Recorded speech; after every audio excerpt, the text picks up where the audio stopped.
எல்லோருக்கும் வணக்கம். இலங்கை நிர்வாக சேவை மட்டுப்படுத்தப்பட்ட போட்டி பரீட்சைக்கான தயார்படுத்தும் செயலமர்வு ஒன்றில் மீண்டும் சந்திக்கிறோம். இன்றைக்கு பொது நிர்வாகம் தொடர்பான விடய ஆய்வு 2 என்று அழைக்கப்படுகின்ற வினாத்தால் சுருக்கமாக அல்லது எளிமையாக பேசப்படுகிறது, கிரகித்தல் என்று சொல்லி. நாங்கள் ஏற்கனவே இந்த வகையான ஒரு வினாத்தாளை நாங்கள் பார்த்திருந்தோம். தனி வாக்கியத்தில் எழுதுவது தொடர்பான வினாத்தாள், தரப்பட்ட உரைப்பகுதியை வாசித்து அதனை ஒரு தனி வாக்கியத்தில் எழுதுவது என்பது தொடர்பில் அது ஆரம்ப நிலை பயிற்சியில் இருக்கக்கூடிய பிள்ளைகள் கஷ்டம், மிகவும் கடினமாக இருக்கிறது என்று உணர்ந்ததன் காரணமாக நாங்கள் கொஞ்சம் இலகுவான பகுதிகளை நோக்கி நகர வேணும் என்கிற அடிப்படையில் உரைப்பகுதிகளை தந்து அந்த உரைப்பகுதிகளில் இருந்து வினாக்கள் வினவப்படுகின்ற விதமான வினா இதில் இருக்கிறதும் கடந்த கால இலங்கை நிர்வாக சேவை பரீட்சையில் வினவப்பட்ட வினாக்கள் நானாக உருவாக்கி கொண்ட சிருஷ்டித்து கொண்ட ஒன்று அல்ல என்கிற அடிப்படையில் நான் நினைக்கிறேன் பெரும்பாலானவர்கள் இதுக்கான விடைகளை எழுதி கொண்டு வந்திருப்பீர்கள். ஏன்னா இலகுவான வினாத்தாள் என்கிற அடிப்படையில் நீங்கள் எல்லாருமே இதுக்குரிய விடைகளை எழுதி கொண்டு வந்திருக்கிறதுக்கு வாய்ப்பு இருக்கு. தம்பி, நான் மறந்து ஓண்டா பாது நிப்பாட்டேன், லீவன் நான் மறந்துடுவேன், பாது நிப்பாட்டேன். ஓ சாரி, நான் நிப்பாட்டி கொண்டு கதைக்க வேண்டு நிப்பாட்டிட்டு கதைக்கிறேன். ஓகே சரி. அப்போ கவனிங்க, இதில் 3 கேள்விகள் இருக்குது. எனக்கு செய்து கொண்டு வந்த ஆக்கள் ஒரு உங்களுடைய மெசேஜை போடுங்களை பார்ப்போம். எத்தனை பேர் செய்து கொண்டு வந்திருக்கிறீங்க என்று பார்ப்போம்.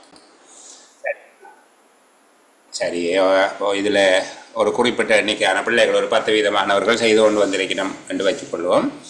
நான் உங்களுக்கு சொல்லக்கூடிய முக்கியமான ஒரு உபதேசம் என்னென்னா, நீங்கள் வினாத்தால் தந்தால் செய்து கொண்டு வாங்க. அப்போ தான் அது இந்த பலன் உங்களுக்கு முழுமையாக கிடைக்கும். அந்த முழுமையான பயனை பெற வேணும் என்றால் நீங்கள் வினாத்தாளுக்குரிய விடைகளில் நீங்கள் சொந்தமாக எழுதி கொண்டு வந்தால் அது நல்லது. சரி, அப்போது நான் வினாத்தாளுக்குள்ளே போகிறேன். பின்வரும் ஒவ்வொரு பந்தியையும் வாசித்து அதன் கீழ் தரப்பட்டுள்ள வினாக்களுக்கு சுருக்கமாக விடை தருக என்று சொல்லி கேட்டிருக்கேன். பதவியினர் தரத்தில் உள்ள பதவி ஒன்று வெற்றிடம் ஏற்பட போகிறது என்று தெரிந்தவுடனேயே அல்லது அத்தகைய பதவியொன்று உருவாக்கப்பட்ட உடனேயே அத்திணைக்கள தலைவர் நியமன அதிகாரிக்கு அந்த விடயத்தை தெரிவித்தல் வேண்டும். அந்த அறிவித்தலில் தான் அப்பதவியை உடனடியாகவே நிரப்புவதற்கு உத்தேசித்துள்ளாரோ அல்லவோ என்பதையும் தெரியப்படுத்தல் வேண்டும். அவ்வெற்றிடத்தை உடனடியாக நிரப்புவதற்கு திணைக்கள தலைவர் உத்தேசிக்காவிடில் அவர் அதற்கான காரணங்களையும் தெரிவிப்பார். அத்திணைக்கள தலைவர் வெற்றிடத்தை நிரப்புவதற்கு சிபாரசு செய்வாரானால் அவர் சம்பந்தப்பட்ட நியமன அதிகாரிக்கு தனது அறிவிப்பை செய்வார். அந்த அறிவிப்புடன் அங்கீகரிக்கப்பட்ட ஆட்சேர்ப்பு திட்டத்தின் நியதிகளின்படி வரையப்பட்ட விளம்பரத்தையும் அனுப்பி வைப்பார். அதில் ஒரு சின்ன இடைவெளி இருக்குது. அடுத்த பந்தி அல்ல, ஏதோ அதில் சரியாக செட் பண்ணப்படாமல் போயிட்டு போகல. என்ன, அரச சேவை மதியுரை சபையின் செயலாளருக்கும் அதன் பிரதி ஒன்றை அவர் அனுப்பி வைப்பார். சம்பந்தப்பட்ட நியமன அதிகாரி அந்த அறிவித்தலை அரசாங்க வர்த்தமானியில் பிரசுரிப்பார். நியமன அதிகாரி விண்ணப்பங்களை பெற்று விண்ணப்பதாரரின் தகுதிகளை சரிபார்த்து அவ்விண்ணப்பங்களை அட்டவணைப்படுத்துவார். அத்துடன் ஆட்சேர்ப்பு திட்டத்தில் குறிப்பிட்டபடி தெரிவு சபை ஒன்றினை அல்லது வாய்மொழி சபையினை அமைப்பதற்கு ஒழுங்குகள் செய்வார். அத்தகைய தெரிவு சபைகளில் பொதுவாக தலைவர் உட்பட 5 உறுப்பினர்கள் இருத்தல் வேண்டும். அங்கீகரிக்கப்பட்ட ஆட்சேர்ப்பு திட்டத்தில் யாதேனும் குறிப்பிட்டிராத போது அந்த சபையில் குறைந்தது ஒருவரையேனும் வெற்றிட நிலவும் அமைச்சு அல்லது திணைக்களம் தவிர்ந்த வேறு ஒரு அமைச்சிலிருந்தோ திணைக்களத்திலிருந்தோ நியமித்தல் வேண்டும். சரி, திரும்ப நாங்கள் இந்த உரைப்பகுதியை வாசிப்போம். முழுமையாக அதை அசைக்காமல் வாசிக்கக்கூடியதாக இருக்கும் போல இருக்கு. சரி, இப்படியே வச்சுக்கொண்டு வாசிக்க.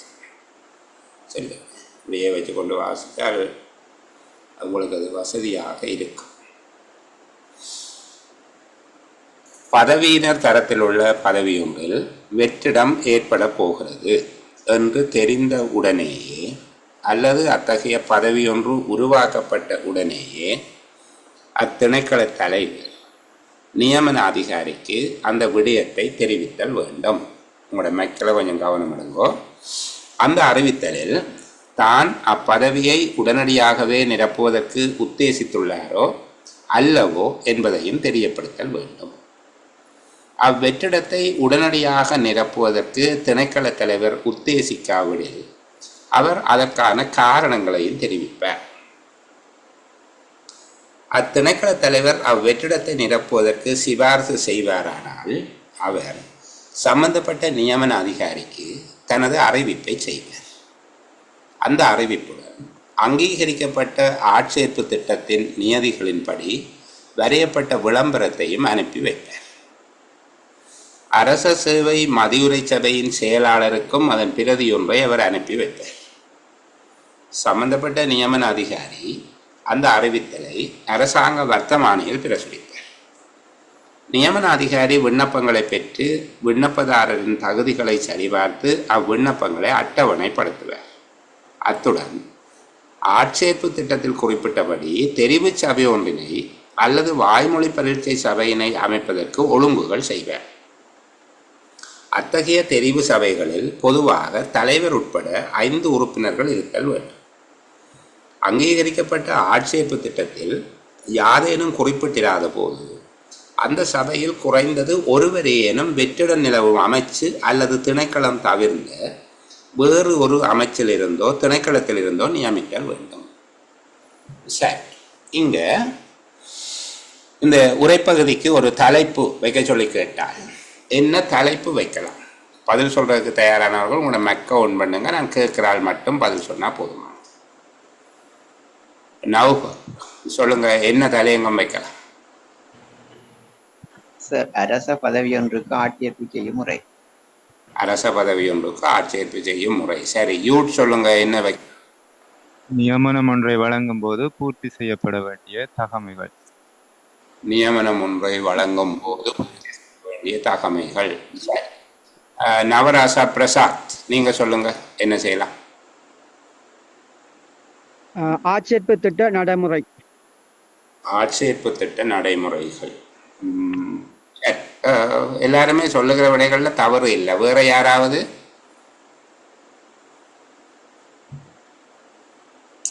வேற யாராவது சொல்லுங்களே.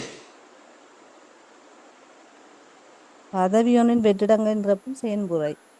திருப்பி சொல்லுங்கம்மா. பதவியின் வெற்றிடம் நிரப்பும் செயல்முறை. பதவி வெற்றிடம் ஒன்றை நிரப்பும் செயல்முறை. எந்த பதவி வெற்றிடத்தை நிரப்புகிற செயல்முறை? அந்த ஒரு பேசுகிற போது மற்ற ஆக்கள் குறுக்க வேண்டாம். அவங்க பதில் சொல்றாங்கன்னா அவங்க விட்டு போன அப்புறம் நான் இன்னொரு ஆளை கேட்பேன். ஓகே, நீங்க சொல்லுங்க. உள்ள பதவிகள் என்னது பதவி வெற்றிடம்? பதவியினர் தரத்தில் உள்ள, அதாவது ஸ்டாஃப் ஆபீசர். பதவி நிலை தர பதவி வெற்றிடம் ஒன்றை நிரப்புவதற்கான என்னென்று சொல்லி முடிச்ச நீங்கள்? அது செயல்முறை சார். செயல்முறை. ஓகே, செயல்முறை என்ற ப்ரொசீஜர். என்ன ப்ரொசீஜர்? செயல்முறை அல்லது நடைமுறை என்றும் சொல்லலாம். செயல்முறை அல்லது நடைமுறை. கிரேட். அப்ப சொன்ன பதில்களில் மிக நல்ல பதில், மற்ற பதில்கள் எல்லாம் பிழையான பதில்கள் எல்லாம், மற்றவை நல்ல பதில்கள். மிக நல்ல பதில் என்பது பதவி நிலை தரத்தில் உள்ள பதவி வெற்றிடம் ஒன்றை நிரப்புகின்ற நடைமுறை. இதுதான் இந்த உரைப்பகுதியின் தலைப்பு அல்லது இந்த உரைப்பகுதியை எழுதிய உரையாசிரியருடைய நோக்கம். சரிதானே? இந்த உரைப்பகுதி எழுதின உரையாசிரியருடைய நோக்கம் என்ன என்று கேட்டால், பதவி நிலை தர பதவி வெற்றிடம் ஒன்று நிரப்பப்படும் நடைமுறையினை விவரிப்பது. பதவி நிலை தர பதவி வெற்றிடம் ஒன்றை நிரப்புவது தொடர்பில் விவரிப்பது என்று சொல்லி நாங்கள் சொல்லலாம். சரி, இங்க இந்த விடயத்தோடு தொடர்புபட்ட 2 அதிகாரிகள் அல்லது 2 தரப்பினர் பெயரிடப்பட்டிருக்கிறார்கள். யார் அந்த 2 பேர்? யார் பதில் சொல்ல போறீங்க? நான் மைக்க பார்த்து கூப்பிடுற போது பதில் சொல்லுங்க. வாகீஸ் சொல்லுங்க. மற்ற ஆள்மக்க நிப்பாட்டி வச்சிருங்க. வாயை சொல்லி முடிய நான் திருப்பி வேறு யாரையும் கேட்கிற போது வாகிஸ் FT 270 தலைவர் சொல்லுங்க. திணைக்கள தலைவர் நியமன அதிகாரி. திணைக்கள தலைவர் நியமன அதிகாரி என்கிற 2 பேருடைய பணிகள் சொல்லப்பட்டிருக்கு. சரி, திணைக்கள தலைவருடைய எத்தனை நடவடிக்கைகள் இங்கே அடையாளப்படுத்தப்படுது?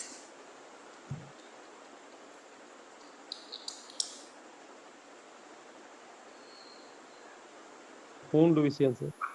எத்தனை? 3 நடவடிக்கைகள். சரி, அந்த 3 நடவடிக்கைகளும் என்ன என்று சொல்லுங்க. ஒன்று பதவி வெற்றிடம் எல்லாது புதுசா உருவாக்க போகின்ற அதை நியமன அதிகாரிக்கு தெரிவிக்க வேணும். முதலாவது பதவி வெற்றிடம் ஏற்படுவதை நியமன அதிகாரிக்கு தெரியப்படுத்துகிற. பதவி வெற்றிடம் ஏற்படுகிறது என்பது 2 விதமாக இருக்கும். ஒன்று பதவியில் இருக்கிறவருடைய பதவி முடிவடைவது, நிறைவு பெறுவது, அல்லது புதிய பதவி ஒன்று உருவாக்கப்படுவது. உதாரணத்துக்கு அபிவிருத்தி உத்தியோகத்தர்கள் சேவைக்கு சேர்க்கப்பட்ட போது பிரதேச செயலகங்களில் பதவி வெற்றிடம் ஒன்று இருக்கு, புதிய பதவியை உருவாக்கினார்கள். அதுபோல முன்னர் உதவி பிரதேச செயலர் என்கிற ஒரு பதவி இருக்கு.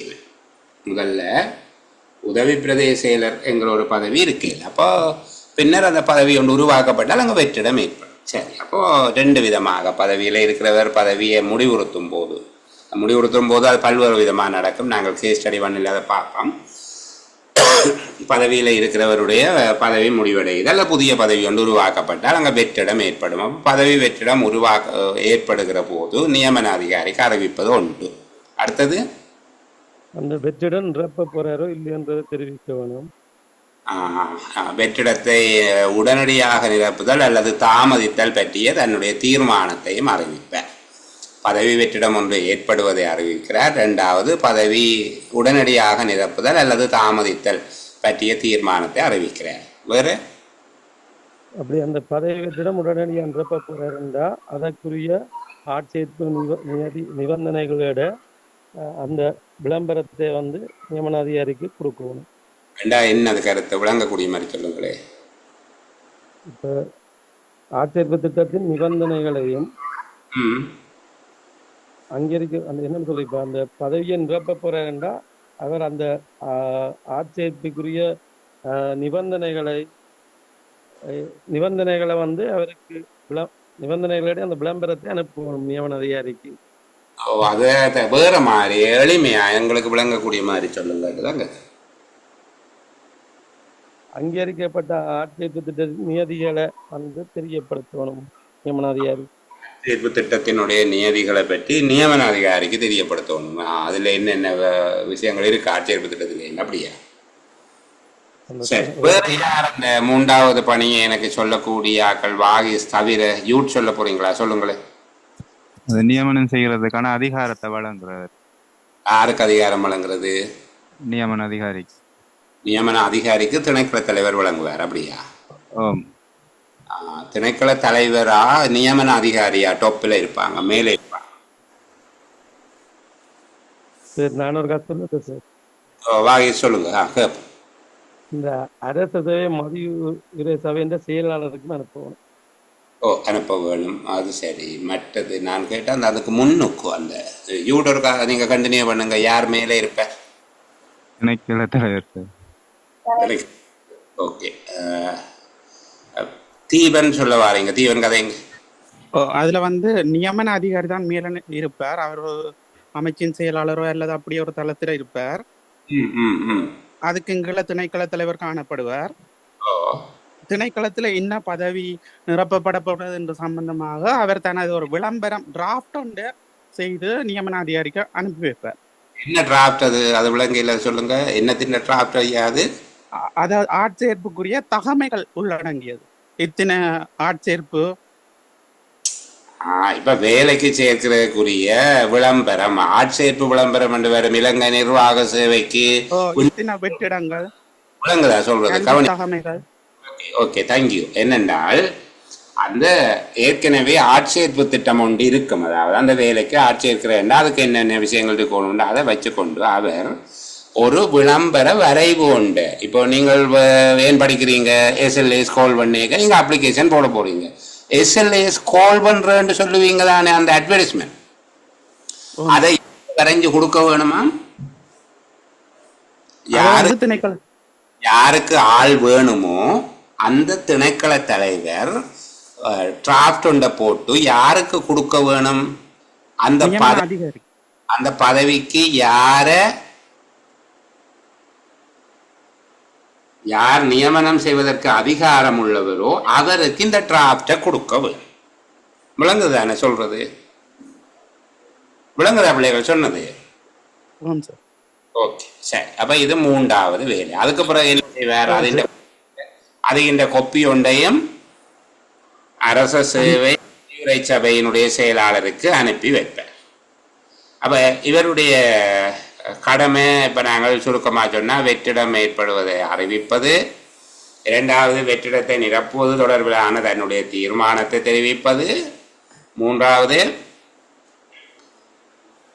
ஆட்சேர்ப்பு விளம்பரத்தை வரைந்து கொடுப்பது, விளம்பரத்தின் பிரதியை அரச மதியுரை சபை செயலாளருக்கு அனுப்புவது.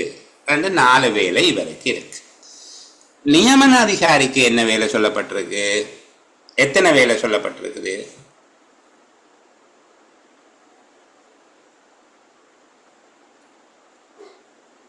நியமன அதிகாரிக்கு எத்தனை வேலை சொல்லப்பட்டிருக்குது? அது 3 சார். 3 வேலை சொல்லி இருக்கு. என்னென்ன வேலை என்று சொல்லுங்களே பாப்போம். அந்த திணைக்கள தலைவரால் அனுப்பி வைக்கப்பட்ட விளம்பரத்தை அரச வர்த்தமானியில் பிரசுரிக்க வேண்டும்.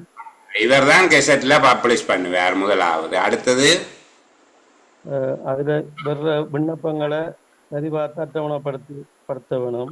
இப்படி அப்ளிகேஷன் எல்லாரும் ஆக்களை அனுப்புவேணும். அந்த அப்ளிகேஷன் அதையும் எடுத்து ஷெடியூல் பண்ணி பொருத்தமான ஆக்கள் எல்லாரையும் வைப்பார். ஓகே, ஒரு அட்டவணைப்படுத்துவாருன்னா ஷெடியூல் பண்ணி வச்சிருப்பார். அதுக்கு பிறகு தெரிவிச்சவை அல்லது வாய்மொழி மூல சபை ஒன்றினை தெரிவு செய்ய வேண்டும். தெரிவு சபை ஒன்று அல்லது வாய்மொழி சபையை அமைப்பதற்கு ஒழுங்கு செய்வாருண்டா என்ன?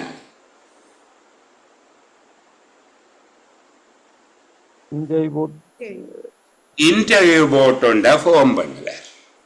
சரிதானே? அதுக்கு பிறகு இன்டர்வியூ போர்டு ஆக்களை தெரிவு செய்யும். அதெல்லாம் அது இதில் சொல்லப்படுகிற அவர் 3 வேலை செய்வார். சரிதானே? யாரு? நியமன அதிகாரி விளம்பரத்தை பிரசுரிப்பது, விண்ணப்பங்களை பெற்று அட்டவணைப்படுத்துவது, நேர்முக பரீட்சை சபையினை அமைப்பது, இன்டர்வியூ போர்ட்டை அமைக்கிறது. சரி, ஒரு நேர்முக பரீட்சை சபை, அதாவது வாய்மொழி பரீட்சை சபை அல்லது தெரிவு சபை அமைப்பது தொடர்பாக எத்தனை வழிமுறைகள் இந்த உரைப்பகுதியில் சொல்லப்பட்டன?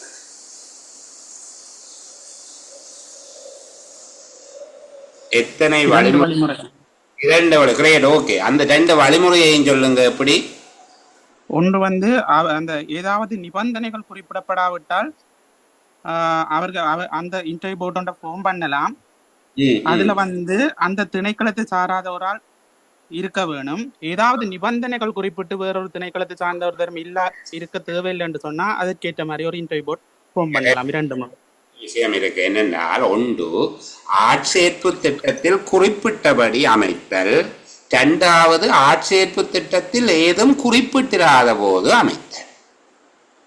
என்ன 2 வழிமுறையில இந்த இன்டர்வியூ போர்டு அமைக்கப்படலாம். சில வேளையில ஆட்சேர்ப்பு திட்டத்தில் எவ்வாறு நேர்முக பரீட்சை சபை அமைக்கப்பட வேண்டும் என்று குறிப்பிட்டிருக்கலாம், குறிப்பிட்டு இராத போது அவர் அமைப்பார். அப்ப 2 விடயங்களாக அங்க சொல்லப்பட்டிருக்கு.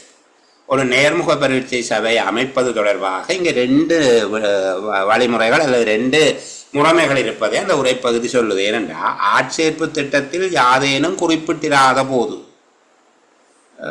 ஏதோ செய்ய வேணும் என்று சொல்லியிருக்கு. ஆட்சேர்ப்பு திட்டத்திலே அப்ப குறிப்பிட்டிருந்தால் அதன்படி அமைக்க வேண்டும்.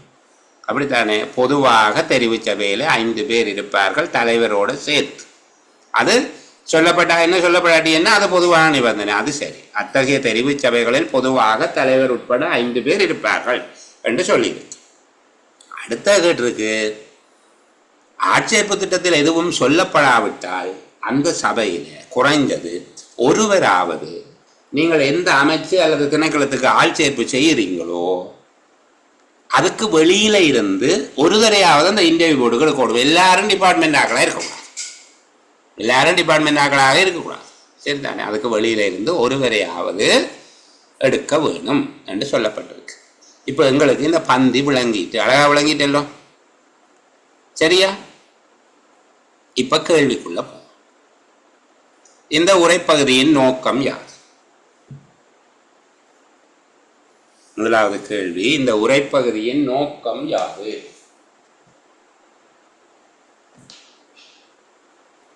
நீங்க மேக்கவுண்ட் பண்ணியிருப்பீங்க, நான் தானே கேட்கணும் யாருன்னு. என்ன பார்த்தீங்க, மறந்துட்டேன். வாகிஸ் மட்டும்தான் ஒன்றில் இருக்கிறார். சொல்லுங்க. இந்த உரைப்பகுதி திருப்பி சொல்லுங்க. ஓம் சொல்லுங்க. பதவியினர் தரத்தில் உள்ள பதவி ஒன்றிற்கான ஆட்சேர்ப்பின் போது பின்பற்ற வேண்டிய நடைமுறைகள் தொடர்பான விளக்கம். பதவி நிலைத்தர பதவி வெற்றிடம் ஒன்றை நிரப்புவதற்கான நடைமுறைகளை விவரிப்பது. 5 லைன் கண்டா 5 லைன் ஃபுல்லா எழுதணும். விட 5 லைன் தந்திருக்கிறாங்க, நாங்கள் 2 லைன்ல எழுதி போட்டு விடலாமோ என்ற சந்தேகம் தேவையில்லை. 1 லைன்ல தான் விட இருக்கண்டா 1 லைன்ல எழுத வேண்டியது. சரி, அப்ப இந்த உரைப்பகுதியின் நோக்கம் என்ன? திணைக்களம் ஒன்றின் பதவி நிலைத்தர வெற்றிடம் ஒன்றினை நிரப்புவதற்கான நடைமுறைகளை விவரிப்பது. சரி. 2வது, வெற்றிடங்களை நிரப்பும் செயல்முறையின் போது திணைக்கள தலைவருக்கும் நியமனத்தை மேற்கொள்ளும் அதிகாரிக்கும் இடையே எதிர்மறையான தொடர்பையா உடன்பாடான தொடர்பையா அவதானிக்க கூடியதாக உள்ளது.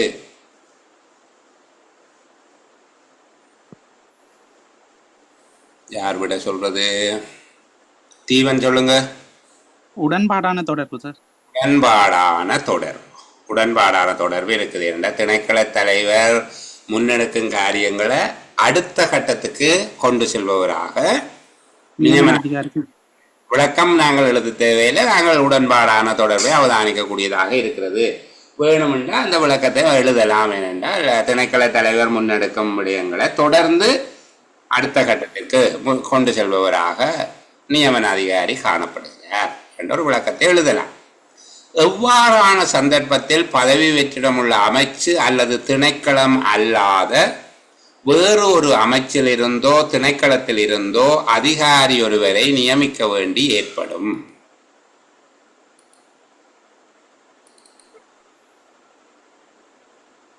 எவ்வாறான சந்தர்ப்பத்தில்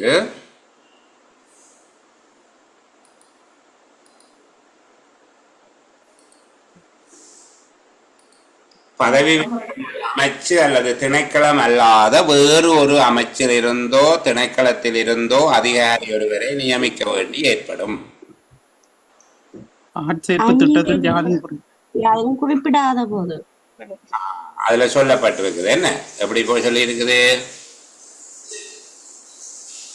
கடைசியா பாருங்க, கடைசி 3 லைன்ல அங்கீகரிக்கப்பட்ட ஆட்சேர்ப்பு திட்டத்தில் யாதேனும் குறிப்பிட்டிராத போது அந்த சபையில் குறைந்தது ஒருவரேனும் வெற்றிட நிலவும் அமைச்சு அல்லது திணைக்களம் தவிர்ந்த வேறொரு அமைச்சிலிருந்தோ திணைக்களத்திலிருந்தோ நியமித்தல் வேண்டும் என்று சொல்லப்பட்டிருக்கு. ஆகவே அங்கீகரிக்கப்பட்ட ஆட்சேர்ப்பு திட்டத்தில் யாதேனும் குறிப்பிட்டிராத போது என்று எழுதினா சரி. வெற்றிடமாக உள்ள பதவியை நிரப்புவதற்கு திணைக்கள தலைவர் நியமனங்களை மேற்கொள்ளும் அதிகாரி ஆகியோர்னால் மேற்கொள்ளப்பட வேண்டிய பணிகளை வெவ்வேறாக தருக. அதுக்கு 4 லைன் தான் விடுகிறார். ஒரிஜினல் பேப்பர்ல 5 லைன் விடுவார். அப்ப சுருக்கமாக எழுதணும். நீங்கள் என்ன? வெற்றிடம் ஏற்படுவதை அறிவித்தல், அதை நிரப்புவது தொடர்பான உடனடியாக அல்லது தாமதமாக நிரப்புவது தொடர்பான தீர்மானத்தை வெளியிடுதல், விளம்பரத்தை வரைந்து நியமன அதிகாரிக்கும் மதியுரை சபைக்கும் அனுப்புதல். இது யாருக்குரியது? திணைக்கள தலைவருக்குரியது. நியமன அதிகாரி விளம்பரத்தை வெளியிடுதல், விண்ணப்பங்களை பெற்று நிரல்படுத்துதல், நேர்முக பரீட்சை சபையினை அமைத்தல். இதுக்கும் 2 புள்ளி தான் கொடுப்பார். இதுக்கும் 2 புள்ளி தான். சரிதானே? அவ்வளவு எழுதிட்டு 2 புள்ளியாண்டு கேட்கக்கூடாது. நேர்மறையான தொடர்பா எதிர்மறையான தொடர்பா அல்லது உடன்பாடான தொடர்பா காணப்படுகிறது என்ற உடன்பாடான தொடர்பு காணப்படுகிறது என்று எழுதினாலும் 2 புள்ளி. அதுக்கேற்றபடியே வித்தியாசப்படாத புள்ளிகள்லாம். எவ்வாறான சந்தர்ப்பத்தில் திணைக்கள பதவி ஒன்றை நிரப்ப வேண்டிய தேவை ஏற்படும்? எவ்வாறான சந்தர்ப்பத்தில் திணைக்கள பதவி ஒன்றை நிரப்ப வேண்டிய தேவை ஏற்படும்?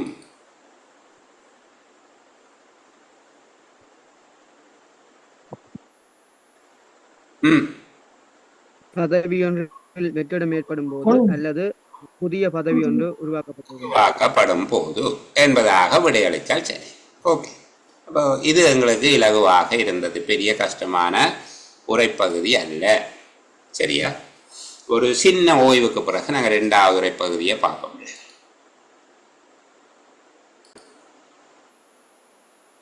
சரி, நாங்கள் 2வது உரைப்பகுதியை பார்ப்போம். பொருளாதாரத்தில் விரைந்து வளர்ச்சி அடைந்து வரும் துறைகளில் ஒன்றான சுற்றுலாத்துறை 2016ஆம் ஆண்டளவில் 2.5 மில்லியன் சுற்றுலா பயணிகளின் வருகையை பெறுவதற்கு இலக்கிடப்பட்டுள்ளமையினால் தெளிவான சந்தை மேம்பாட்டு உபாயம் ஒன்று அவசியமாகும். மோதல் முடிவடைந்த பின்னரான காலப்பகுதியில் சுற்றுலா வருகைகள் 2 மடங்கிற்கும் கூடுதலாக அதிகரித்துள்ளமையால் சுற்றுலா கைத்தொழில் விரைந்த வளர்ச்சியை காட்டுகிறது. எனினும் சுற்றுலா கைத்தொழில் மேலும் விரிவடையும் பொழுது பயிற்சி பெற்ற அலுவலர்களின் கூடுதலான தேவை, மேம்பட்ட பணியின் நியமங்கள், அதிகரிக்கின்ற அளவின் இயலளவு மற்றும் குறிப்பாக பாரம்பரியமற்ற சந்தைகளில் சிறந்த ஊக்குவிப்பு முயற்சிகள் போன்ற பல சவால்களை இத்தொழில் எதிர்நோக்குகிறது. வளர்ந்து வரும் இத்தொழில்துறையின் தேவையை ஈடு செய்வதற்கு பயிற்சி பெற்ற விருந்தோம்பல் அலுவலர்களின் எண்ணிக்கை போதுமானதாக இல்லை. எனவே புதிய பயிற்சி நிலையங்களை நிறுவுவதும் உயர் சான்றிதழ்களை பெறுவதற்கு தற்போதுள்ள ஊழியர்களை ஊக்குவிப்பதும் பல்தேர்ச்சி அபிவிருத்திகளை வழங்குவதும் வெளிநாடுகளில் தொழில் புரியும் சுற்றுலா விடுதி பணியாளர்கள் நாட்டிற்கு திரும்பி பணியாற்றுவதற்கு ஊக்குவிப்பதும் அவசிய தேவைகளாக உள்ளன. இது தேர்ச்சி பெற்ற தொழிலாளர் குழுவினை அதிகரிப்பதுடன் அதன் மூலம் இத்தொழில்துறையின் பணி நியமனங்களையும் மேம்படுத்துகிறது. தொழில்துறையின் பணி நியமங்கள் என்று சொல்லி நாங்கள் எடுத்துக்கொள்ளலாம் போல இருக்கு. இத்தொழில்துறையின் பணி நியமங்களையும் மேம்படுத்துகிறது. சுற்றுலாத்துறையில் இடம்பெற்று வரும் பாரிய செயற்திட்டங்கள் இலக்கிடப்பட்ட சுற்றுலா பயணிகளின் தேவைப்பாட்டினை ஈடு செய்யும் விதத்தில் இத்தொழில்துறையின் இயலளவை உயர்த்தும் என எதிர்பார்க்கப்படுகிறது. எனவே உரிய நேரத்தில் இச்செயற்திட்டங்களை நிறைவு செய்தல் மிக இன்றியமையாததாகும். இத்துறையின் நிலைபேறான அபிவிருத்திக்கென அரச மற்றும் தனியார் துறைகள் ஒத்துழைப்புடன் செயற்பாட்டை தொடர்ச்சியாக பேணுவது இன்றியமையாததாக அமைந்துள்ளது. சரி, இந்த உரைப்பகுதியை நாங்கள் திரும்பவும் ஒரு தடவை வாசிப்போம். சரிதானே? நானும் நீங்களுமா சேர்ந்து இன்னும் ஒரு தடவை வாசிப்போம். இதில் என்ன சொல்லப்பட்டிருக்குது என்கிறத ஒரு காவலாக.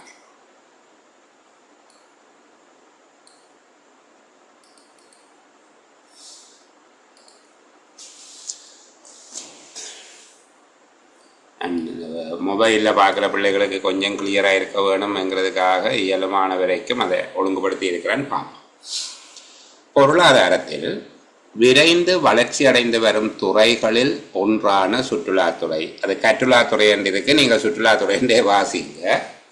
இதில் அந்த வினாத்தாளில் வந்த மாதிரியே இதில் போடப்பட்டிருக்குது. என்னென்றால் சில இடங்களில் அந்த வினாத்தாளில் எழுத்துப்பிழைகள் தவறுகள் இருந்தது, அதை நான் திருத்தேன். சரிதானே? ஏன்னா அங்கே அப்படி வரும். அதை நாங்கள் சில நேரங்களில் எங்களுடைய அறிவுக்கு ஏற்றபடியாக பொருள் கோடல் செய்ய வேண்டி வரும். அப்போ இது அப்படித்தான் வந்தது. பொருளாதாரத்தில் விரைந்து வளர்ச்சி அடைந்து வரும் துறைகளில் ஒன்றான சுற்றுலாத்துறை 2016ஆம் ஆண்டளவில் 2.5 மில்லியன் சுற்றுலா பயணிகளின் வருகையை பெறுவதற்கு இலக்கிடப்பட்டுள்ளமையினால் தெளிவான சந்தை மேம்பாட்டு உபாயம் ஒன்று அவசியமாகும். மோதல் முடிவடைந்த பின்னரான காலப்பகுதியில் சுற்றுலா வருகைகள் 2 மடங்குக்கும் கூடுதலாக அதிகரித்துள்ளமையால் சுற்றுலா கைத்தொழில் விரைந்த வளர்ச்சியை காட்டுகிறது. எனினும் சுற்றுலா கைத்தொழில் மேலும் விரிவடையும் பொழுது பயிற்சி பெற்ற அலுவலர்களின் கூடுதலான தேவை, மேம்பட்ட பணியின் நியமங்கள், அதிகரிக்கின்ற அளவின் இயலளவு மற்றும் குறிப்பாக பாரம்பரியமற்ற சந்தைகளில் சிறந்த ஊக்குவிப்பு முயற்சிகள் போன்ற பல சவால்களை இத்தொழில் எதிர்நோக்குகிறது. வளர்ந்து வரும் இத்தொழிற்துறையின் தேவையை ஈடு செய்வதற்கு பயிற்சி பெற்ற விருந்தோம்பல் அலுவலர்களின் எண்ணிக்கை போதுமானதாக இல்லை. எனவே புதிய பயிற்சி நிலையங்களை நிறுவுவதும் உயர் சான்றிதழ்களை பெறுவதற்கு தற்போது உள்ள ஊழியர்களை ஊக்குவிப்பதும் பல்தேர்ச்சி அபிவிருத்திகளை வழங்குவதும் வெளிநாடுகளில் தொழில் புரியும் சுற்றுலா விடுதி பணியாளர்கள் நாட்டிற்கு திரும்பி பணியாற்றுவதற்கு ஊக்குவிப்பதும் அவசிய தேவைகளாக உள்ளன. இது தேர்ச்சி பெற்ற தொழிலாளர் குழுவினை அதிகரிப்பதுடன் அதன் மூலம் இத்தொழிற்துறையின் பணி நியமனங்களையும் மேம்படுத்துகின்றது. சுற்றுலாத்துறையில் இடம்பெற்று வரும் பாரிய செயற்திட்டங்கள் இலக்கிடப்பட்ட சுற்றுலா பயணிகளின் தேவைப்பாட்டினை ஈடு செய்யும் விதத்தில் இத்தொழிற்துறையின் இயலளவை உயர்த்தும் என எதிர்பார்க்கப்படுகிறது. எனவே உரிய நேரத்தில் இச்செயற்திட்டங்களை நிறைவு செய்தல் மிக இன்றியமையாததாகும்.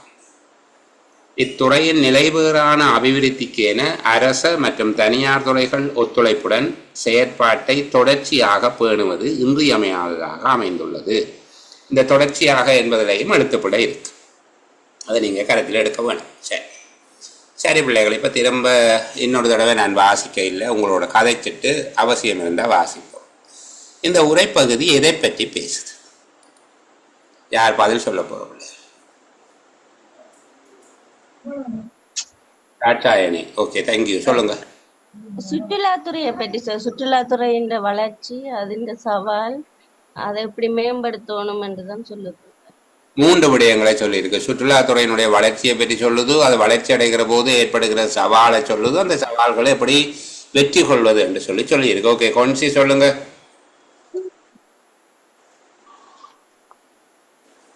கொன்சி ஓடிட்டாங்க. ஓகே, ஜெயகாந்தன், ஜேகே சொல்லுங்க. கொன்சி சொன்ன மாதிரி சார், சுற்றுலாத்துறையின் வளர்ச்சி அதை எப்படி மேம்படுத்த வேணும் என்ற விஷயத்த இந்த உரைப்பதி சொல்லுது சார். சரி, இப்ப என்னுடைய கேள்வி, தெளிவான சந்தை மேம்பாட்டு உபாயம் அவசியப்படுவது ஏன்? தெளிவான சந்தை மேம்பாட்டு உபாயம் என்று சொல்லுகிறது ஒரு கிளியர் கட் ப்ரமோஷன் ஸ்ட்ராட்டஜி. தெளிவான சந்தை மேம்பாட்டு உபாயம் என்று சொல்லுகிறது சுற்றுலாத்துறைக்கான ஒரு கிளியர் கட் ப்ரமோஷன் ஸ்ட்ராட்டஜி உண்டு. தெளிவான சந்தை மேம்பாட்டு உபாயத்தினால் அடைய எதிர்பார்க்கும் இலக்கு என்ன?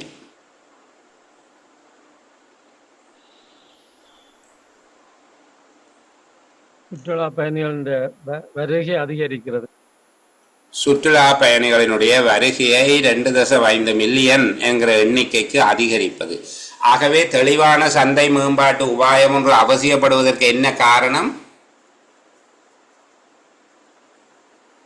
2016ஆம் ஆண்டில் சுற்றுலா பயணிகளினுடைய வருகை 2.5 மில்லியனாக அதிகரித்துக் கொள்வதற்கு ஒரு தெளிவான ஒரு ப்ரமோஷன் ஸ்ட்ராட்டஜி உண்டு. என்ன, அவங்களை உள்ளுக்கு எடுக்கிறதுக்குரிய ஒரு தந்திரோபாயம் ஒன்று தேவைப்படுது என்று சொல்லப்பட்டிருக்கு. சரி, சுற்றுலாத்துறை தற்போது வளர்ச்சி அடைவதற்கு, சுற்றுலாத்துறையின் தற்போதைய வளர்ச்சி நிலைமைக்கு காரணமாக சொல்லப்படுகிறது.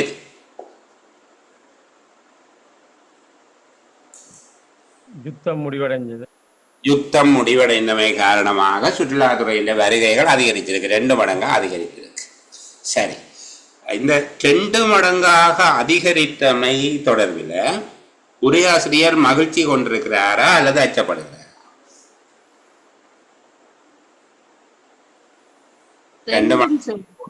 அதிகரித்துள்ளமை காரணமாக உரையாசிரியர்கிட்ட ஒரு மகிழ்ச்சி இருக்குதா அல்லது அவர்கிட்ட சில அச்சங்கள் இருக்குதா? அச்சப்படுறார் சார். அச்சமும் இருக்கு, மகிழ்ச்சியும் இருக்கு சார். மகிழ்ச்சி இருக்குது. சரி, அச்சம் அப்படி இருக்கு அவர் அந்த பாரம்பரியமற்ற இது சொல்லுங்க முதல்ல. அவர் அச்சமடைகிறார் என்றால் எப்போதும் அச்சமடைகிறார். அதிகரித்த கேள்வியை நிரம்பல் செய்யக்கூடிய வகையில வினைத்திறனான சேவை வளங்களை வழங்குறதுக்கு தயாரா இருக்கணும். அவர் எப்ப அச்சமடைகிறார் என்பது கேள்வி. இப்போ 2 மடங்குக்கும் கூடுதலாக அதிகரித்துள்ளமை சுற்றுலாத்துறையின் விரைந்த வளர்ச்சியை காட்டுகிறது. அவருக்கு மகிழ்ச்சி. எப்போது அவர் அச்சமடைகிறார்? சுற்றுலாத்துறை மேலும் விருத்தி அடைந்தால் எங்களுக்கு பிரச்சனை வருமோ என்று பயப்படுறார். விளங்குதா? சுற்றுலாத்துறை இப்பவே 2 மடங்கும் கூடுதலாக வளர்ந்துட்டுது, இன்னும் வளர்ந்தால் எங்களுக்கு பிரச்சனை வரும் போல கிடக்கு என்று அச்சமடைகிறாராம். சுற்றுலாத்துறை மேலும் விரிவடையும் பொழுது சில சவால்களை எதிர்நோக்க வேண்டி ஏற்படும் என அச்சமடைகிறார். சரி, அவர் எத்தனை சவால்களை எதிர்நோக்க வேண்டி வரும் என்று சொல்லுகிறார். சுற்றுலாத்துறை அடையும் போது எத்தனை சவால்கள் ஏற்படும் என்று அவர் சொல்லுகிறார். சாரி, 4 வகையான சவால். 4 சவால்கள். ஒரு எளிமையா சொல்லுங்க. என்னென்ன இதுல இருக்கிறத வாசிக்க கூடாது, எனக்கு எளிமையா சொல்லுவோம். பயிற்சி பெற்ற தொழிலாளர் கூடுதலா தேவைப்படுவாங்க. இந்த சுற்றுலாத்துறைக்கு பயிற்சி பெற்ற தொழிலாளர்கள் கூடுதலாக தேவைப்படுவார்கள். கூடுதலான தேவை. கிரேட். அடுத்தது, ஏனைய நாடுகளின் சந்தைகளில் காணப்படும் ஊக்குவிப்பு முயற்சிகள். சாரி, ஏனைய சந்தைகளில் காணப்படுற ஊக்குவிப்பு முயற்சிகள் என்றால் வேற நாடுகளின் சுற்றுலா சந்தைகளை கவர்றதுக்கு ஏற்றமே அவங்களோட ஊக்குவிப்பு முயற்சிகள் இங்க பாதிப்பு ஏற்படுத்தணும்னு யோசிக்கிறோம். சரி, வேற உயர்தரமான சேவை வளங்களை மேம்படுத்த உள்ள இடர்பாடுகள். என்ன இடர்பாடு சொல்றீங்க? கூடுதலான சுற்றுலா பயணிகள் வரைக்க உயர்தரமான சேவையை வழங்குவதற்கு ஏற்றமான தொழிற்படை ஒன்று இல்லாம இருக்கு. அதுதான் பயிற்சி பெற்ற அலுவலர்கள் கூடுதலாக தேவைப்படுவார்கள் என்று சொல்றீங்க. அடுத்த 2வது,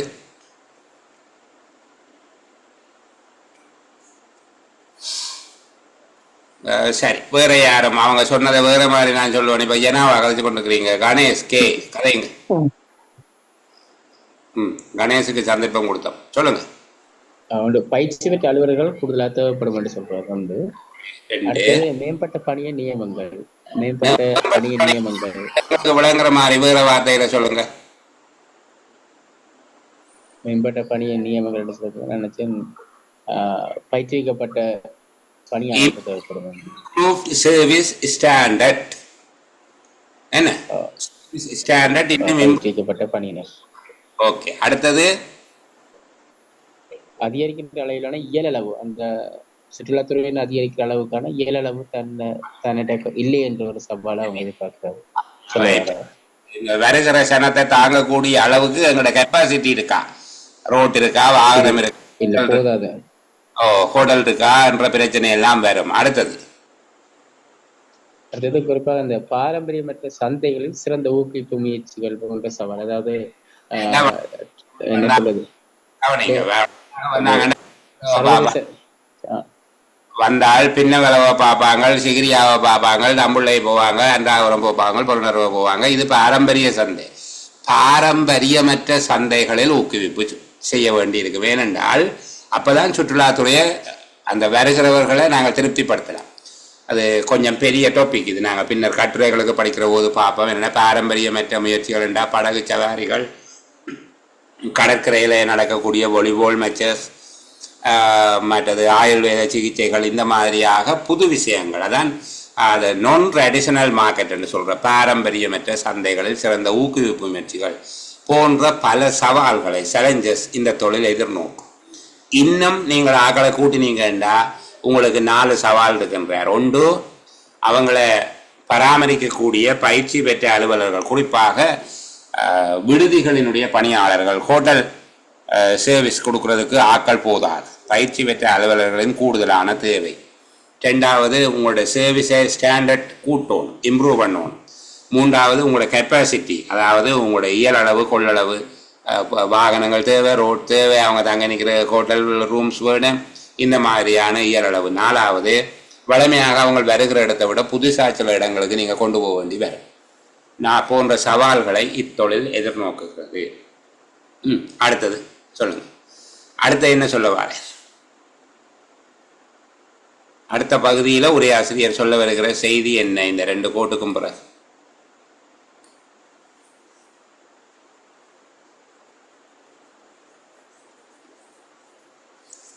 ஒரு புதிய பயிற்சி நிலையங்களை உருவாக்க வேண்டும், பயிற்றுவிக்கப்பட்டவர்களை வெளிப்படுத்தப்பட வேண்டும். அதன் மூலமாக அந்த தேவைகள் சம்பந்தமாக குறிப்பிட்டிருக்கிறார் 4 தேவைகளை. அந்த மேல சொல்லப்பட்ட சவால்களை வெற்றி கொள்வதற்கான வழிமுறைகளை கீழே விளங்கப்படுத்துகிறார் பாருங்க. வளர்ந்து வரும் இத்தொழில்துறையின் தேவையை ஈடு செய்வதற்கு பயிற்சி பெற்ற விருந்தோம்பல் அலுவலர்களின் எண்ணிக்கை போதுமானதாக இல்லை. மேலே சொன்ன பயிற்சி பெற்ற அலுவலர்களின் கூடுதலான தேவை என்பதை திருப்பி விளங்கப்படுத்துகிறார். வளர்ந்து வரும் இத்தொழில்துறையின் தேவையை ஈடு செய்வதற்கு பயிற்சி பெற்ற விருந்தோம்பல் அலுவலர்களின் எண்ணிக்கை போதுமானதாக இல்லை. எனவே புதிய பயிற்சி நிலையங்களை நிறுவுவதும் உயர் சான்றிதழ்கள் என்றால் ஹையர் சர்டிபிகேட் சான்றிதழ்களை பெறுவதற்கு தற்போதுள்ள ஊழியர்களை ஊக்குவிப்பதும் பல் தேர்ச்சி அபிவிருத்திகளை வழங்குவதும் மல்டி ஸ்கில் இம்ப்ரூவ்மெண்ட் வழங்குவதும் வெளிநாடுகளில் தொழில் புரியும் சுற்றுலா விடுதி பணியாளர்களை நாட்டுக்கு திரும்பி பணியாற்றுவதற்கு ஊக்குவிப்பதும் அவசிய தேவைகளாக உள்ளன. இதை சொல்வதன் மூலமாக அவர் என்னத்துக்கு வாரார்? இந்த 2 கோடு போட்ட ஏரியாவை பற்றி இப்படி இந்த நடவடிக்கைகளின் மூலமாக அவர் என்ன பிரச்சனைக்கு சொல்யூஷன் கொண்டு வாரார்?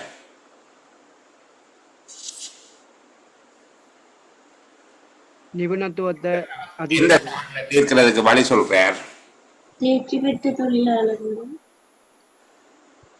பயிற்சி பெற்ற அலுவலர்களின் கூடுதலான தேவை என்கிற பிரச்சனைக்கு அவர் தீர்வு சொல்றார். எத்தனை தீர்வு சொல்றார்? எத்தனை வழிமுறை சொல்றார்?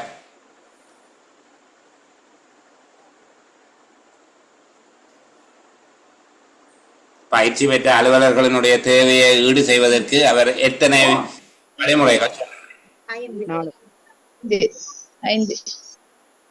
4 5 என்னன்னு சொல்லுங்க. பயிற்சி பெற்ற விருந்தோம் அது போதுமானதாக இல்ல.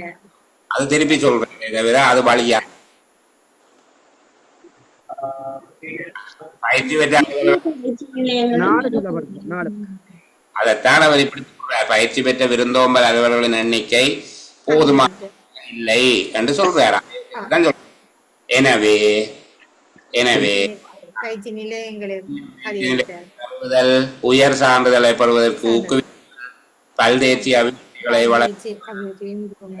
வெளிநாட்டுல பணிபுரிகிற உள்நாட்டுல பணிபுரிகிறது 4 வழிமுறைகளூடாக எந்த சவாலை தீர்ப்பதற்கு வழி சொல்றார்? எந்த சவாலை தீர்ப்பதற்கு வழி சொல்லுகிறார்?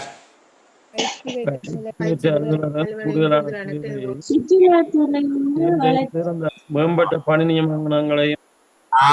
முதலாவது சவால் பயிற்சி பெற்ற அலுவலர்களின் கூடுதல் என்பதை பூர்த்தி செய்வதற்கு. பாருங்க, இது தேர்ச்சி பெற்ற தொழிலாளர் குழுவினை அதிகரிப்பதுடன் அதன் மூலம் இத்தொழில்துறையின் பணி நியமங்களையும் நியமங்களையும் மேம்படுத்துகிறது. இப்ப 2 பிரச்சனைக்கு தீர்வு சொல்லிட்டேன். என்னென்ன பிரச்சனைக்கு தீர்வு சொன்னவர்?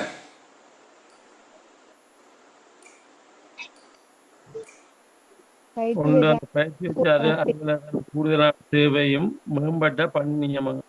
மேம்பட்ட பணி நியமங்கள் 2 பிரச்சனைக்கு தீர்வு சொல்லிட்டேன். சரிதானே? சரி, அடுத்தது பாருங்க. இதுக்கு பிறகு வாசிக்கிறோம். இந்த பகுதியை பிறகு சுற்றுலாத்துறையில் இடம்பெற்று வரும் பாரிய செயற்திட்டங்கள் இலக்கிடப்பட்ட சுற்றுலா பயணிகளின் தேவைப்பாட்டினை ஈடு செய்யும் விதத்தில் இத்தொழில்துறையின் இயலளவை உயர்த்தும் என எதிர்பார்க்கப்படுகிறது. எனவே உரிய நேரத்தில் இச்செயற்திட்டங்களை நிறைவு செய்தல் மிக இன்றியமையாததாகும்.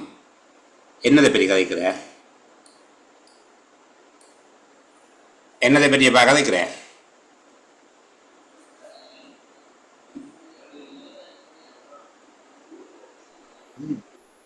இதுல இருந்து வாசிக்கிறேன். சுற்றுலாத்துறையில் இடம்பெற்று வரும் என்றதில் தொடங்கி இன்றியமையாததாகும் என்பது வரைக்கும் வாசிக்கிறேன். சுற்றுலாத்துறையில் இடம்பெற்று வரும் பாரிய செயற்திட்டங்கள் இலக்கிடப்பட்ட சுற்றுலா பயணிகளின் தேவைப்பாட்டினை ஈடு செய்யும் விதத்தில் இத்தொழில்துறையின் இயலளவை உயர்த்தும் என எதிர்பார்க்கப்படுகிறது. எனவே உரிய நேரத்தில் இச்செயற்திட்டங்களை நிறைவு செய்தல் மிக இன்றியமையாததாகும். என்ன சொன்னேன்? அதிகரிக்கின்ற அளவின் இயலளவு, அதாவது சுற்றுலா பயணிகள் அதிகரிக்கிற அளவுக்கு இயலளவை அதிகரித்தல் என்கிற சவாலை வெற்றி கொள்றதுக்கு வழி சொல்றார். என்ன வழி சொல்றார்? இந்த சுற்றுலாத்துறையில இடம்பெற்று வருகின்ற பாரிய செயல் திட்டங்கள், ப்ரொஜெக்டுகள் இந்த சுற்றுலா பயணிகளின் தேவைப்பாட்டை ஈடு செய்கின்ற விதத்தில் தொழில்துறையின் இயலளவை உயர்த்தும் என எதிர்பார்க்கப்படுகிறது. கட்டாயம் உயர்த்தும் என்று சொல்றாரோ? இப்படி ஒரு சுற்றுலாத்துறையில் இடம்பெற்று வரும் பாரிய செயற்திட்டங்கள் சுற்றுலாத்துறையின் இயலளவை உயர்த்தும் என்று சொன்னா ஆம், இல்லை, நிச்சயிக்க முடியாது என்று தந்தால் நாங்கள் நிச்சயிக்க முடியாது என்று தான் எழுதுவோம். ஏன்? எதிர்பார்க்கப்படுகிறது. எனவே உரிய நேரத்தில் செய்தல் மிக இன்றியமையாததாகும். அதுக்கப்புறம் இத்துறையின் நிலைபெறான அபிவிருத்திக்கென அரச மற்றும் தனியார் துறைகள் ஒத்துழைப்புடன் செயற்பாட்டை தொடர்ச்சியாக பேணுவது இன்றியமையாததாக அமைந்துள்ளது. கீழ்ப்பகுதி கொஞ்சம் வெட்டுப்படுற மாதிரி இருந்தாலும் நான் அதை மாத்தையில அவங்களுக்கு குழப்பமாக இருக்கும் என்று சொல்லி சரி, ஓகே.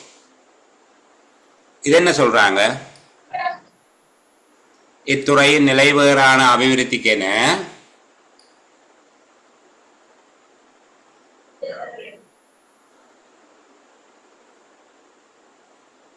இத்துறையின் நிலைபெறான அபிவிருத்திக்கென அரச மற்றும் தனியார் துறைகள் ஒத்துழைப்புடன் செயற்பாட்டை தொடர்ச்சியாக பேணுவது இன்றியமையாததாக உள்ளது பற்றி கதைக்கிறாங்க. அரசாங்கம் மட்டும் இல்லாமல் தனியார் துறையையும் சேர்த்து இந்த திட்டத்தை நடைமுறைப்படுத்த. சரி, இது எந்த விஷயத்தை பற்றி கதைக்கிறாங்க? பயிற்றுவிக்கப்பட்ட சிறந்த தொழிலாளர்களை தொடர்ச்சியாக நம்ம பயிற்றுவிக்கப்படணும், மேம்படுத்தப்பட வேணும். அதன் மூலமாகத்தான் சுற்றுலாத்துறையை நம்ம விருத்திகளை செய்யலாம் என்ற விஷயத்தை அரசு மற்றும் தனியார் துறை சேர்ந்து செயற்படுத்த வேணும் என்று சொல்ல வரோம். பாரம்பரியமற்ற சந்தைகளை தோற்றுவிப்பது, பாரம்பரியமற்ற சந்தைகள், அதாவது இருக்கிற அந்த அடிஷனல் மார்க்கெட்டை விட புதுசாக ஒரு மார்க்கெட்டை, நான் ட்ரெடிஷனல் மார்க்கெட்டை ஓப்பன் பண்ணுறேன். யோசிச்சு பாருங்க, இந்த பந்தி எவ்வளோ அழகா இருக்குது. உண்மையாக நாங்கள் அப்படி வாசிச்சோமா எனக்கு தெரியாது. நீங்கள் வாசித்து கொண்டு வாங்கன்னு சொல்கிறது அதான். முதலாவது என்ன சொல்கிறார்? சுற்றுலாத்துறை பயணிகள் எண்ணிக்கையை அதிகரிப்பதற்கு இலக்கிடப்பட்டிருக்குது. அப்படி இலக்கிடப்பட்டுள்ளதுன்னு டார்கெட் பண்ணியிருக்கு. இலக்கிடப்பட்டுள்ளமையினால் 2.5 மில்லியன் ஆக்களை எடுக்கிறேன்னு நாங்கள் டார்கெட் பண்ணி இருக்கிறதால எங்களுக்கு தெரிஞ்ச தமிழில் கதை அப்போதான் விளங்க. ஒரு கிளிய கட்டான ப்ரொமோஷன் ஸ்ட்ராட்டஜி ஒன்று உங்களுக்கு வேணும். தெளிவான சந்தை மேம்பாட்டு உபாயம் ஒன்று அவசியம். அதுக்கு பிறகு அவர் சொல்கிறார், சண்டை முடிஞ்ச பிறகு சுற்றுலாத்துறை அழகாக வளர்ந்து வருகுது. ஆனால் இன்னும் வளர்ந்தால் 4 சவால் இருக்கு. இன்னும் வளர்ந்தால் 4 சவால் இருக்கு. பயிற்சி பெற்ற அலுவலர்கள் கூடுதலாக தேவைப்படுவார்கள். சர்வீஸ் ஸ்டாண்டர்டை நாங்கள் இம்ப்ரூவ் பண்ண வேண்டி இருக்கும். கெப்பாசிட்டியை நாங்கள் இன்னும் எக்ஸ்டெண்ட் பண்ண வேண்டி இருக்கும். 4வது, நான் ட்ரெடிஷனல் மார்க்கெட்டுக்குள்ளே போக வேண்டி இருக்கும். 4 சவால்கள் இருக்கு. சரிதானே? அடுத்து என்ன சொல்கிறாங்க? அந்த 4 சவால்களையும் வெற்றி கொள்வதற்கு, முதலாம் 2ஆம் சவால்களை வெற்றி கொள்வதற்கு ஒன்றாகவே 4 குடிசையை கொடுக்குறேன். புதிய பயிற்சி நிலையங்களை நிறுவுவது, உயர் சான்றிதழ்களை பெறுவதற்கு ஊழியர்களை ஊக்குவிப்பது, பல்தேர்ச்சி அபிவிருத்திகளை வழங்குவது, வெளிநாட்டில் இருக்கிற நாட்டுக்கு திருப்பி கூப்பிடுறது. இதனால் தேர்ச்சி பெற்ற தொழிலாளர் குழு அதிகரிக்கும். பணி நியமங்கள், சர்வீஸ் ஸ்டாண்டர்ட் இம்ப்ரூவ் ஆகும். 3வது, இப்போ செய்கிற இந்த பெரிய பெரிய மெகா ப்ராஜெக்டை கம்ப்ளீட் பண்ணிங்கன்னா கெப்பாசிட்டி கூடும். 4வது, நீங்கள் நான் ட்ரெடிஷனல் மார்க்கெட்டுக்கு போகணுமெண்டா ப்ரைவேட் ஆக்களையும் கவர்மெண்டோட சேருங்கோ. இப்போ விளங்குதா இந்த பந்தி? பிள்ளைகள் விளங்குதா இல்லையா? இல்ல ஒரு என்ன சவுண்டே முதல் யோசிச்சதை அல்லது வாசிச்சதை விட இப்ப வேற மாதிரி விளங்குதா? நீங்க எழுதி செய்து கொண்டு வந்தால்தான் அந்த உங்களுக்கு முதல் என்ன விளங்கின இப்ப என்ன விளங்கின என்பது விளங்கும். இனிமே செய்து கொண்டு வாங்க. அப்ப இதுக்குரிய கேள்விகளை பார்ப்போம். சுற்றுலா கைத்தொழில் மேலும் விரிவுபடும் போது கவனத்தில் கொள்ள வேண்டிய அடிப்படை விடயங்கள் யாவை?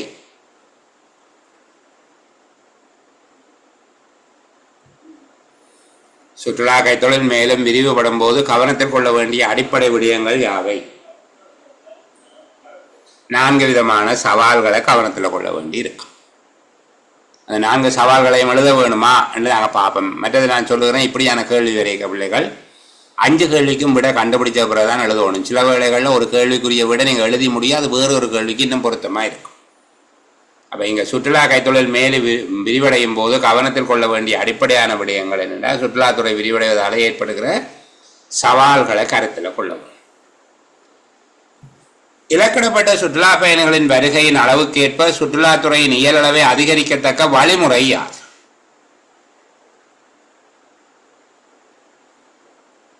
சுற்றுலாத்துறையின் இயலளவை அதிகரிக்கத்தக்க வழிமுறையாக என்னத்தை சொல்லி இருக்குது உங்களுக்கு?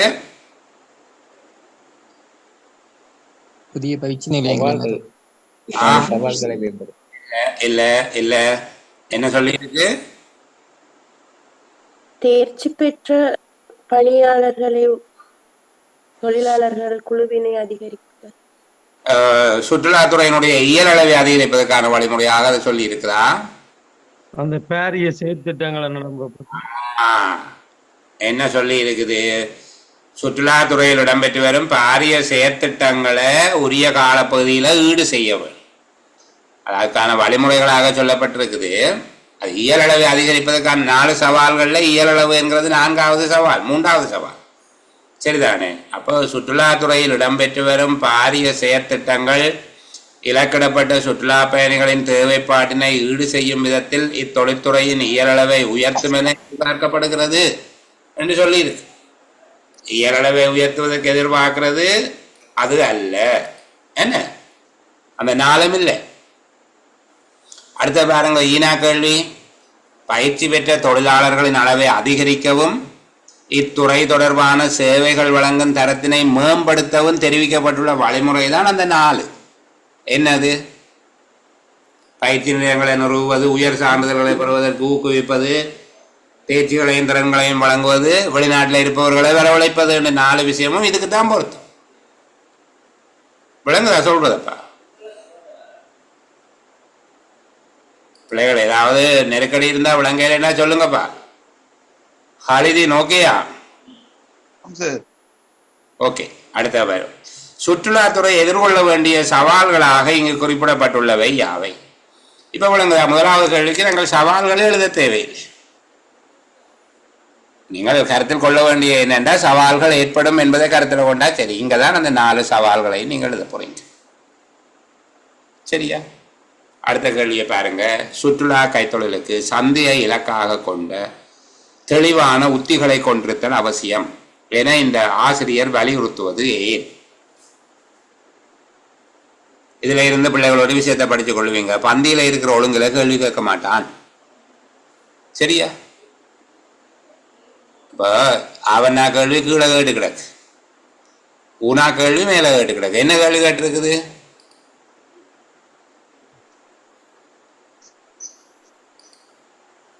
சுற்றுலா கைத்தொழிலுக்கு சந்தையை இலக்காக கொண்ட தெளிவான உத்திகளை கொண்டிருத்தல் அவசியம் என்று இந்த ஆசிரியர் வலியுறுத்துவது ஏன் வலியுறுத்துகிறார்? தெளிவான உத்திகள் தேவை என்று.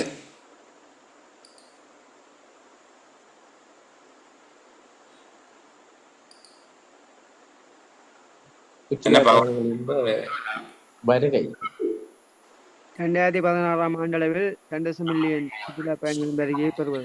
2016ஆம் ஆண்டளவில் 2.5 மில்லியன் சுற்றுலா பயணிகளின் வருகையை பெறுவதற்கு இலக்கிடப்பட்டுள்ளமையினால் தெளிவான சந்தை மேம்பாட்டு உபாயம் ஒன்று அவசியமாகும்.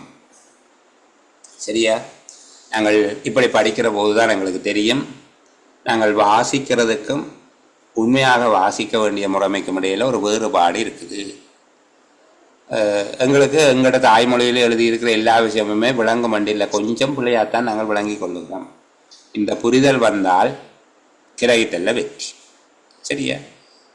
அது கொஞ்சம் கொஞ்சமாக வரும், நீங்கள் பயப்பட தேவையில்லை. நாங்கள் தொடர்ந்து படிப்போம். நான் ஏற்கனவே சொன்னது போல் இன்றைக்கும் தேர்தல் கடமைகளின் நெருக்கடி, வாக்குச்சீட்டுகளை பெற்றுக்கொள்வதற்குரிய ஏற்பாடு செய்ய வேணும். அப்படி இருந்தாலும் நான் இடையில் வகுப்புகளை இயலுமான வரைக்கும் நிறுத்தாமல் செய்கிறதுக்கு முயற்சி செய்வேன்.